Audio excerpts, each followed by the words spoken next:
Good evening. Welcome to Centre Bounce episode 5. I'm John Lawrence. I'm your host for tonight, and it's great to have you guys on board. We've missed the last couple of weeks. That was due to circumstances which I'll explain throughout the show. So tonight we're back. We're live. We're coming to you from 722 Port Road, Beverley. So we unfortunately we're still trying to get a co-host. That hasn't happened for us as of yet. We have approached some people. So if you'd like to come on board as my co-host, sit here with me on a Monday night 3 times a month to talk AFL, SANFL Women's, Amateur League and anything else, we would welcome the opportunity to have a chat to you. Both my producer Darren Anders and myself would really love to hear from you. Come through Ozsports, our webpage or our Facebook page. We'll sit down and have a chat and then put you to air. Be brave, it's not that difficult. Right? Sit here, we talk a bit about footy, make a few comments and away we go. So we're about to take a break, and when we come back we'll run through the weekend's AFL results, some interesting results there as well. Looking for a fun night out with friends? Want to enjoy a delicious meal with your family members or loved ones? Head on down to 722 Port Road, Beverley. Join us for happy hour every day. Check out the live sports action on the big screen or try your luck on one of our Footy gaming machines. Then settle in for a casual meal, including pizzas, burgers, pasta, or our famous steaks and schnitties. We've got great specials every day, and we're open for lunch. 722 is also the perfect spot for meetings and functions, featuring AV equipment and customised catering. Drop in and see us at 722 Port Road, Beverley, or check us out online. Welcome back. Friday night, one of the many close contests. We saw West Coast get the chocolates over Melbourne in a great game. Melbourne were really, really brave. It looked like they were going to cause an upset, but for 3.5 quarters, but I guess West Coast's class prevailed in the end, and Melbourne just could not sustain it in the 4th quarter. However, still a good result for Melbourne considering the pressure they've been under. Saturday, Collingwood was too strong for an improving St Kilda. This tipped us to change the tip to St Kilda. Boy, will I learn. Richardson and St Kilda are playing really good footy, I think. I think class did prevail, but I think that if St Kilda hold on to Richardson, they will get there. Then we saw the game of the round of the gamut. My beloved Crows lost by a point, Brisbane breaking a losing streak in that game.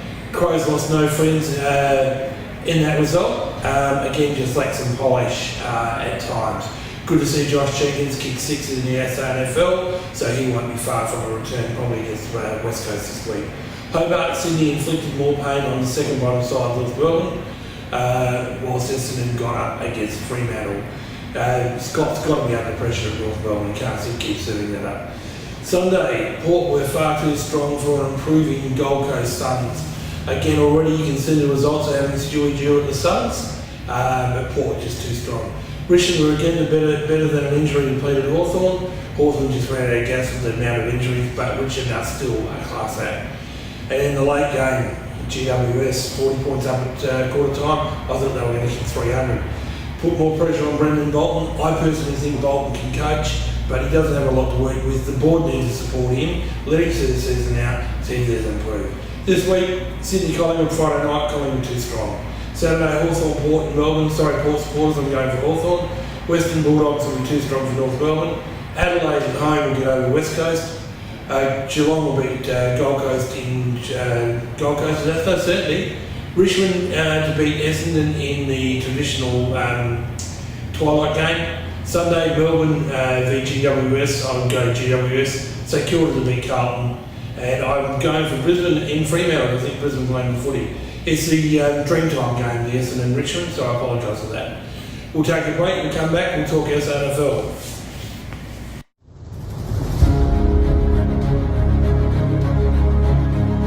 Faithful have put up with a fair bit the past few years. Glenelg haven't made finals in 8 years, I think now. The boys have a lot of belief in the direction we're going.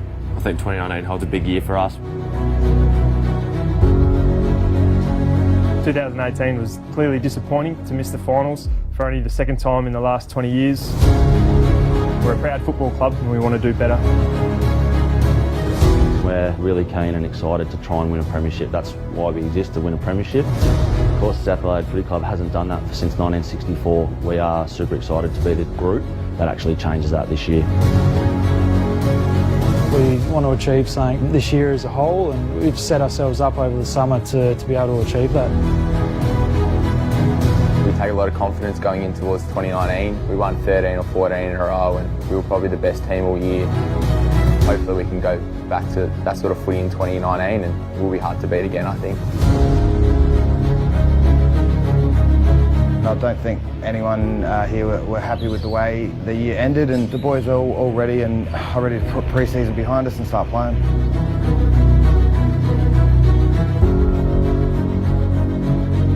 2018 was a bit disappointing because we were aiming to get into finals and fell short. There's a big hunger to win the flag like we did in 2015. Hopefully we can have that success again. Any year you don't win the premiership's disappointing. Our goal every year is to go all the way, so if you don't do that, obviously it's a failure. So we're looking forward to 2019. As a football club, we don't want to be winning one game in a season when we've got such a rich history of winning grand finals. So to get back to the finals and then to win it, that's just what should come with hard work. The Roosters are the 2018 stars of the SANFL competition. We're probably more the hunted now, but I know that our team will still be hunting and striving for that second flag.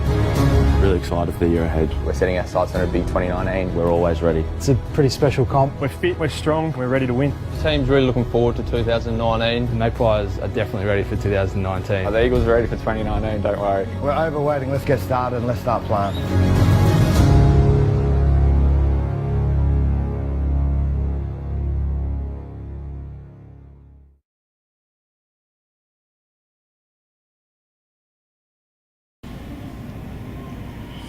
Welcome back to 722. 722 Bistro, our major sponsor.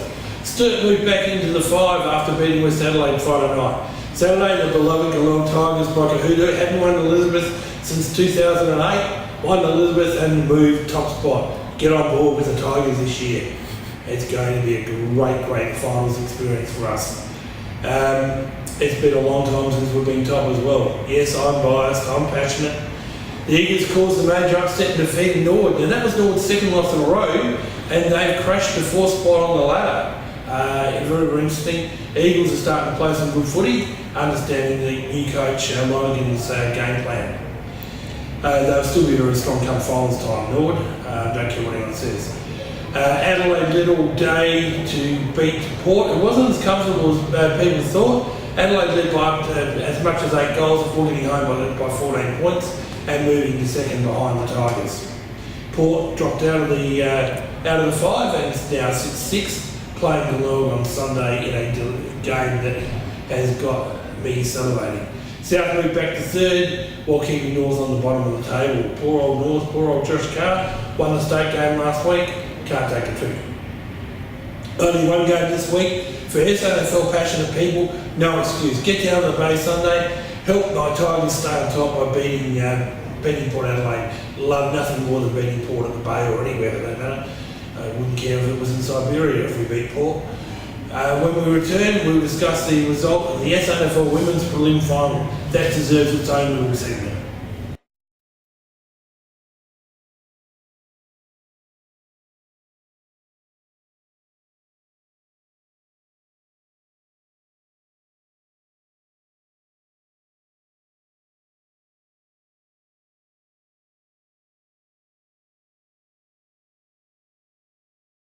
Welcome back. SANFL Women's Competition. The Women's Prelim Final played Friday night at Nord, and it was a major upset in this commentator's opinion.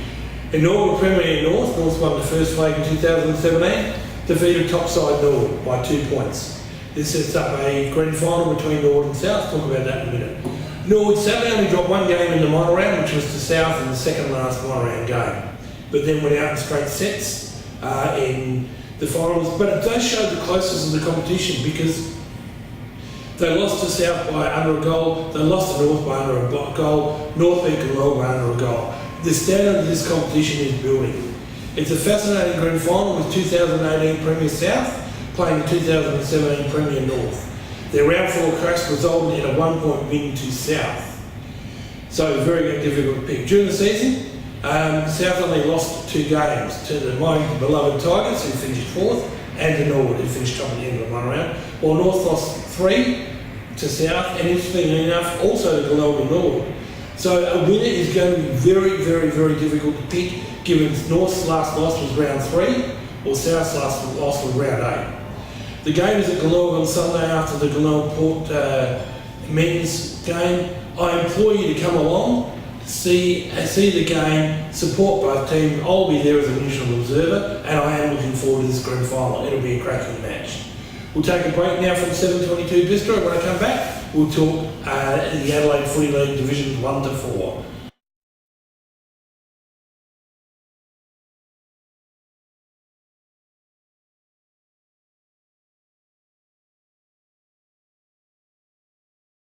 Welcome back to 7:22 Bistro, Port Road. Division 1 ladder in the Adelaide Football League. PAC, Payneham, St Peters all have 4 wins. Ross Trevor, Adelaide Uni, Port District's Goodwood Saints, Tetra Gully's 3 wins, Brighton 2 wins, and my beloved Henley 1 win. This week, Ross played Goody Saints. I think Ross will be too strong. St Peters play Brighton, St Peters there, PAC v Henley. I'd love to say Henley, but I think PAC will win on their deck. Payneham Norwood Union v Adelaide Uni and Tetra Gully Port Districts. Hard to have a standout game as they all have ramifications around the ladder. Very, very competitive right through the Adelaide Footy League. Division 2 only remain unbeaten. Sacred Heart and Salisbury North have 5 wins each. Salisbury North are returning to competition this year and playing good footy. Seaton have 4 wins after being elevated last year. Alston and Broadview 3 wins. Foster's 2 wins. Modbury have 1 win, while Scotch and Gazer have not won a game. So Andrew Jarman must be tearing his hair out at Gazer. But they did have a draw against each other, interestingly enough. This week we see Broadview play Foss, Alston at home to Scotch. Big shout out to my old mate up there, Rosie. Modbury v Sacred Heart, Secret Ramblers v Gazer, Salisbury North v Unley in what is the game of the round. Salisbury North v Unley out of Salisbury North. Big deck, that one. So we go to Division 3. Oldies and Glenunga have 5 wins. Portland have 4 wins and a draw. North Haven 4 wins. Flinders Park 3 wins and a draw. And my mate Darcy Evans will be happy with that. Golden Grove and Plimpton 2 wins and a draw. Westminster 2 wins. Morphy Parks 1 win, and Jeps Cross have not won a game. Interesting competition, this one again. So this week it sees Jeps Cross playing Morphy Parks, so winner of that gets some clear air from bottom. Flinders Park v Old East. Plimpton take on Golden Grove. Westminster v Portland. And Glenunga play North Haven. Again, very, very difficult to pick a standout game in this lot. It's very, very hard like Division 2 and Division 1 for that matter. All games have a bearing on the ladder, including the Morphy Parks game. So Division 4, Smosh have 5 wins. Smosh got relegated last year, have come back with a vengeance, 5 wins. CBC after being elevated and mentioned 4 wins. Woody South on the other side to come up from Division 5. Walkerville, Edwardstown, Pembroke and Cookburn 3 wins each. Whilst Paraka and Colonel Light Gardens have 1 win each. Now this week, very interesting, very interesting competition this one, very even competition. Edwardstown take on Kilburn at Edwardstown. Paraka take on Walkerville, Walkerville will be 2 strong there. Colonel Light Gardens take on Pembroke, Pembroke 2 strong there. Mitcham v Woody South and Smosh v CBC. 2 standout games for mine. Mitcham Woodford South at Tom Price Oval and Smosh CBC at home. Mitcham Woody South is 3rd play 4th and Smosh CBC is 1 play 2. So the 4 top sides in action against each other. Be a great game. Big shout out now to a mate of mine, Blake DeHer. Blake plays with the Marion Football Club, the Marion Rams. Played his 100th senior game with Marion's B grade last week in the Division 6 reserves. They got the chocolates against West Gordon. Blake was a very, very happy man. After that game, obviously winning his 100th game. Again, we welcome anyone from the AFL, SANFL Women's League, Adelaide Footy League, any country league, umpires. Spend 5 or 10 minutes with us. Come and have a chat about your club, about milestones, about social events. All right, I buy it, no one else does. We pick up a lot of stuff off social media, off Facebook, off Instagram, but we really love someone to come and have a chat to us. All right, I'm going to return to wrap up with a couple of comments and talk more about the competition. Back shortly from 722 Bistro.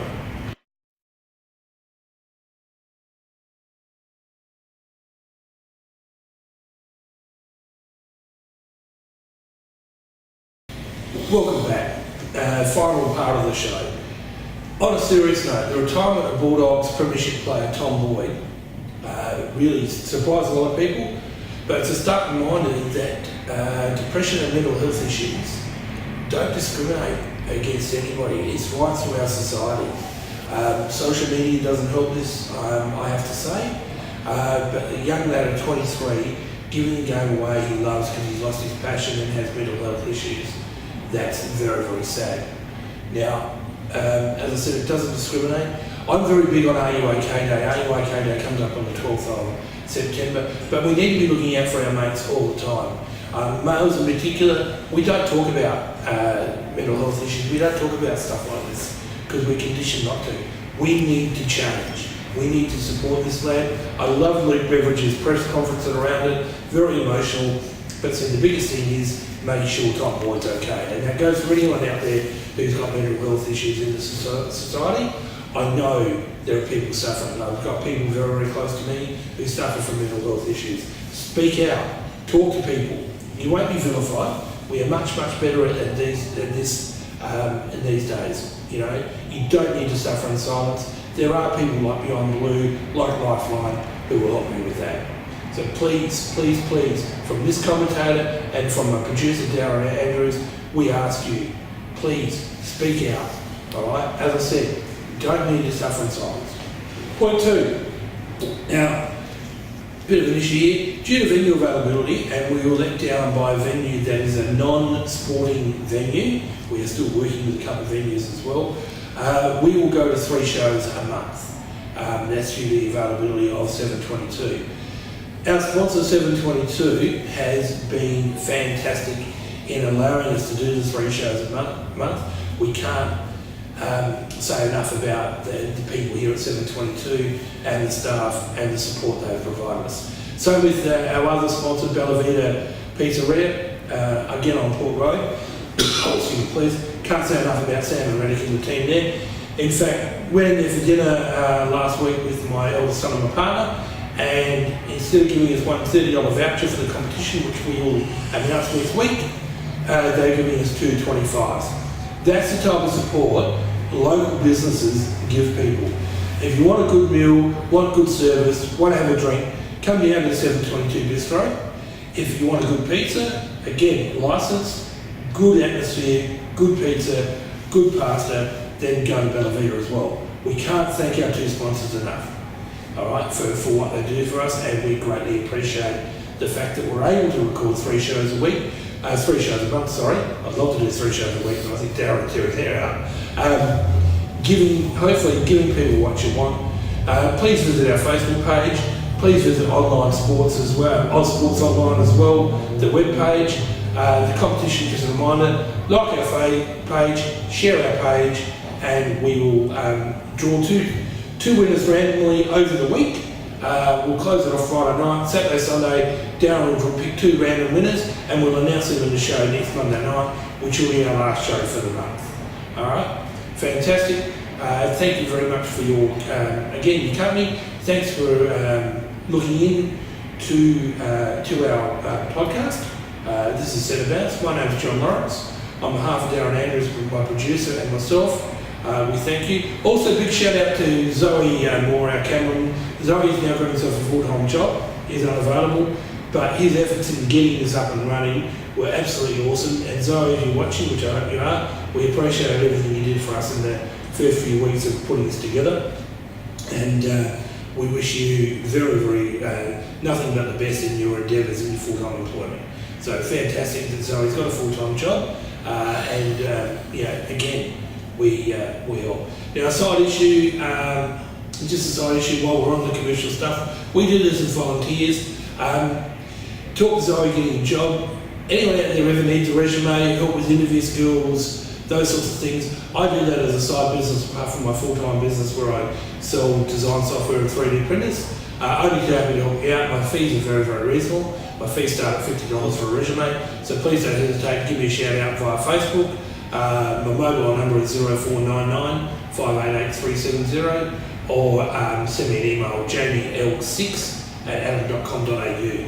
Now, in closing tonight, remember, it's nice to be important, but it's important to be nice. That's it on behalf of Darren Andrews, my producer, myself, John Lawrence, the compere. We will see you next week, 27th of May. Bye for now.